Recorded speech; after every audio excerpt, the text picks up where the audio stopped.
Welcome back ladies gentleman. हद कर दी का जो सफ़र है इसको आगे लेकर चलते हैं और इनसे कुछ और सवाल पूछते हैं, क्योंकि इनका एक एक्टिंग का जर्नी भी रहा है।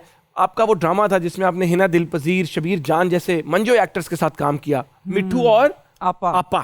तो उसमें जो आपका कैरेक्टर था वो किसी रियल सेलिब्रिटी से इंस्पायर्ड था या किस तरह आपने अपने कैरेक्टर को डेवलप किया? नहीं, एक्चुअली दैट वाज वो मजहर मोइन साहब का प्रोजेक्ट था and he is a very very experimental director and उनको था कि ये नादिया हुसैनी करेगी।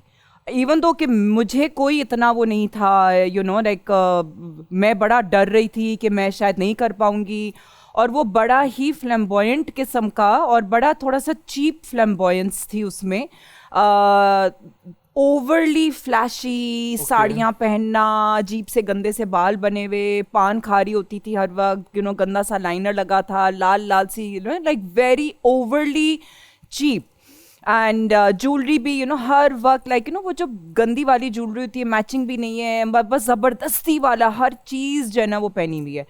तो और अंदाज बहुत ज़्यादा फ्लैशी होने के साथ साथ अंदाज बहुत ज़्यादा फ्लर्टेशियस भी था। अच्छा, तो बड़ा डेंजरस है माशरे के लिए। हाँ, काफ़ी डेंजरस थी मैं। अच्छा। बहुत। हाँ, तो वो जो था वो मुझे और बहुत देसी, क्योंकि वो जो सारी जो उसकी जो लैंग्वेज थी वो बहुत ज़्यादा देसी थी, यू नो। तो मुझे हो रहा था कि पता नहीं मैं कर पाऊंगी नहीं कर पाऊंगी, मैं कैसे करूंगी, but Mazhar Moin had full confidence in me, which I think वो एक बहुत ज़रूरी होता है। बिल्कुल, एक एक्टर के लिए आपके अंदर कॉन्फिडेंस होना बहुत ज़रूरी है, डायरेक्टर का कॉन्फिडेंस होना बहुत ज़रूरी है कि अगर डायरेक्टर आपको एक यू नो लाइक जो भी आपको बता रहा है और अगर वो समझ रहा है कि हाँ ठीक है ये जो एक्टर है वो ये कर पाएगी, तो आप में वो हिम्मत आ जाती है। वाह। तो that is something that you know we worked on the look and everything. साड़ियाँ पहनना, और वो वाली साड़ियाँ मेरे पास थी भी नहीं, नो मतलब कि जब वो चीज़ थी उन्होंने कहा कि अच्छा। और फिर मैंने शबीर जान साहब के साथ कभी काम नहीं किया था, उनके साथ मुझे फ्लर्ट करना था और उनको जो कैसा लगा उनको जब आपने फ्लर्ट किया? वो सीरियस तो नहीं हो गए? नहीं, वैसे नहीं। He is a very very I से प्रोफेशनल एक्टर डेफिनेटली, लेकिन शुक्र है कि मेरे में वो झिझक नहीं है, यू नो लाइक अगर मुझे किसी एक्टर के साथ एक एक्टिंग वाले ही रोल में मुझे कुछ करना है तो मैं कर दूंगी, मुझे कोई मसला नहीं है। हाँ, because I am not my self, मैं एक कैरेक्टर हूँ, और अगर वो कैरेक्टर ने कुछ करना है तो मैं कर लूँगी, मुझे कोई मसला नहीं है। तो शबीर जान के साथ जब मुझे फ्लर्ट करना था तो मैंने किया, और उसके अंदर बल्कि क्योंकि वो था थोड़ा सा कॉमेडी बेस्ड था, तो उसके अंदर एक जो मेरे हस्बैंड दिखाए गए थे वो एक बहुत ही ज़ईफ से एक बौने थे, जो अब उन्होंने बहुत बहुत ज़्यादा एक्टिंग की और कॉमिक रोल्स में बहुत ज़्यादा एक्टिंग की है, तो उनके साथ मुझे फ्लर्ट करना था, तो वो भी मैंने किया। और फिर वो मेरे हस्बैंड बने, क्योंकि मैंने उनसे जानबूझ के शादी, क्योंकि मुझे पता था कि ये मरने वाले हैं तो ये सारा पैसा मुझे मिल जाएगा। आपको पता था उनकी इनकम और उनके दिन कम? हाँ बिल्कुल, कैरेक्टर को पता था। कैरेक्टर को। सो वो फिर उनके साथ एक्टिंग की, यू नो। तो वो again I mean you know even though कि वो इतने बूढ़े से थे और थे बहुत स्वीट, अब नाउ अनफॉर्चुनेटली बूढ़ों से शादी क्यों नहीं कर सकता वैसे इंसान? एज गैप ज्यादा नहीं होना चाहिए, वैसे पूछ रहा हूँ। रियल लाइफ में एज गैप ज्यादा नहीं होना चाहिए? नहीं मतलब क्या वजह है? मोहब्बत हो जाती तो फिर तो क्या फर्क पड़ता है? मोहब्बत तो किसी 20 को 50 से भी हो सकती है। हाँ, तो फिर क्या फर्क पड़ता है? कर लेनी चाहिए। हाँ। क्या बात। तो मैं इसी के साथ चाहूंगा कि ये बड़े इंटेंशन साफ होनी चाहिए, नियत साफ होनी चाहिए। हाँ, मेरी नियत साफ नहीं थी कैरेक्टर की नहीं। ऐसी रियल लाइफ में कभी कोई मिला आपको फ्लर्टेशियस और फुल ओवरली? बहुत है। किस तरह डील किया आपने? मतलब औरतें कि मर्द? दोनों।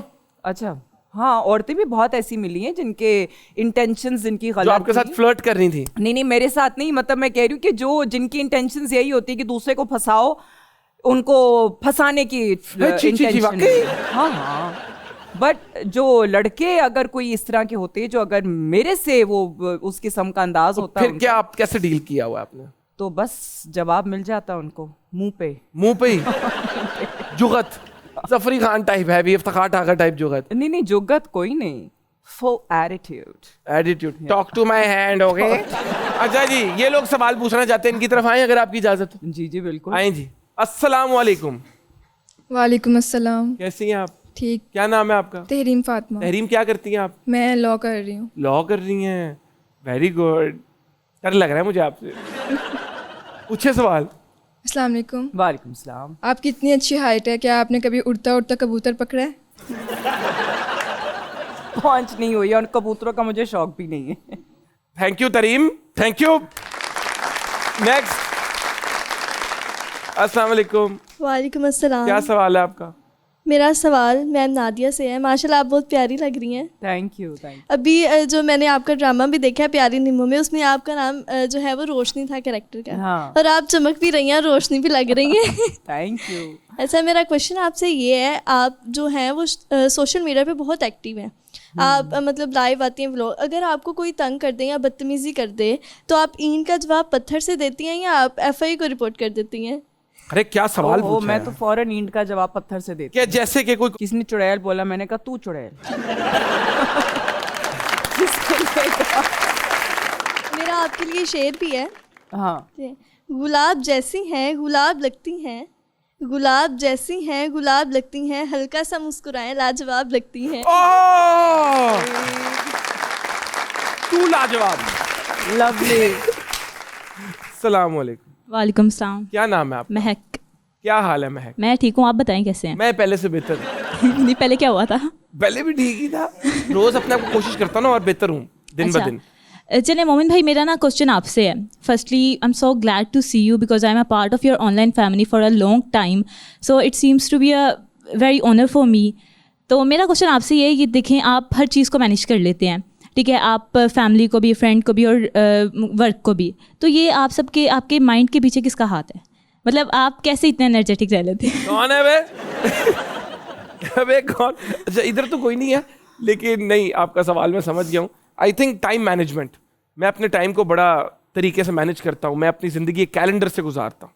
आज से नहीं, 10 सालों से, जब से मैं छोटा हूँ, मैं हर चीज़ को कैलेंडर में डालता हूँ। ये शो का भी टाइम मैं कैलेंडर में डालता हूँ कि इतने से इतने बजे शो है, इतने से इतने बजे मैंने खाना खाना है, इतने से इतने बजे मैंने एक्सरसाइज करनी है, इतने से इतने बजे मैंने कुछ पढ़ना है, इतने बजे मैंने रोज़ उठ के, अगर मैं लंदन होता था, अम्मी से बात करनी है 5 मिनट। तो ये मोनोटनी आप लोगों को लगेगी, आप लोगों को लगेगा कि यार ये तो कितना रोबोटिक है, बट एक्चुअली जब आप अपने टाइम को कंट्रोल करते हो तो फिर आपकी ज़िंदगी आपके कंट्रोल में होती है और चीज़ें अचीव होती हैं। वरना आपने ज़िंदगी में किसी चीज़ पे काम भी करना हो तो वो पंप की तरह होता है। आज दैट इज माय मतलब ये मेरा भी जो है वो हर चीज़, मतलब जब मुझे उठना है वो भी जो है वो सुबह में तो खैर अलार्म तो लगा हुआ होता है, लेकिन जिम भी लिखा हुआ है कि जी मुझे जिम जाना है। उसके बाद अगर कोई सैलून की अपॉइंटमेंट होती है वो लिखी हुई है, मेरी फ्लाइट है वो लिखा हुआ है, मुझे जो है वो कुछ भी करना हो, फ्रेंड्स के साथ बाहर जाना हो वो भी लिखा हुआ है कि अच्छा हाँ you know dinner with friends, कोई लोग घर पे आ रहे हैं वो भी लिखा हुआ है, यू नो कि so and so coming over. It is very very very important कि आप अपनी ज़िंदगी को जो है ना इस तरीके से ऑर्गेनाइज तरीके से आप लेके चलें, बिकॉज आजकल के ज़माने में ख़ास तौर पे I would say this about my self कि जब से ये जो स्मार्टफोन का जो ज़माना आया है, you know like when iPhone first came, that was you know like अब वो कितना मुझे याद है कि मेरी जो बड़ी बेटी है वो अब 17 साल की हो चुकी है, वो उस वक्त 1 साल की थी। तो 16 साल से मैंने ये जो स्मार्टफोन वाला चीज़ है वो मैं कर रही हूँ, जिसके अंदर कैलेंडर के अंदर हर चीज़ जो है ना वो कैलेंडर में जाती है। और तो इतना तो मुझे अरसा हो चुका हुआ है in you know like having a very very you know scheduled kind of life, and उसमें फिर मुझे बड़ा सुकून होता है। अगर कोई चीज़ मैं ना अचीव करूँ from that calendar schedule, it's okay, but I know कि स्केड्यूल में ये चीज़ है, तो मुझे पता है कि यार अब मुझे जना अगला मेरी ये मेरा जना अब the next thing is ticking, the clock is ticking. तो उसमें जो है वो आप अपने टाइम को मैनेज कर पाते हो।